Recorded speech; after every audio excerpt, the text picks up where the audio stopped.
1989. האחים האמריקנים לדת יפלו לאחר שהותקפו על ידי ציפורי הברזל. דם של חפים מפשע יישפך. 2001. מגדלי התאומים נפלו. אני אביב. ואני אלון. והיום נספר לכם על אישה בשם בבא ונגה, שחזתה את העתיד.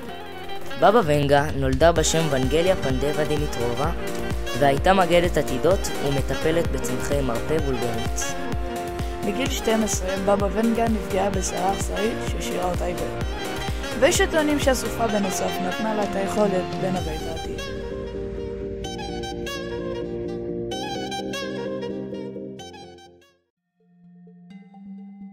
בבא ונגה חזתה ככל הנראה את בחירתו של הנשיא אפרו-אמריקאי הראשון של ארצות הברית, והוא ברק אובמה, לנשיא ארצות הברית הנשיא ה-44. ובתקופה ההיא אנשים אפרו-אמריקאים היו נחשבים לנחותים ולא ראויים, ועבדו בעבודות לא נחשבות, ובטח שלא כנשיאים, ולכן אנשים תפסו אותה בתור אישה משוגעת.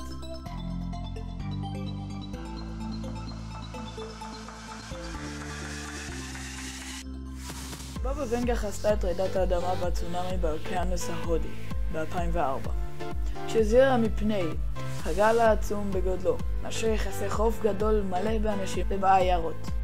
הכל יעלה מתחת למים, מה שמאוד מוזר ומיוחד, כי עד היום מדענים מתקשים לחזות רעידות אדמה וצונאמים.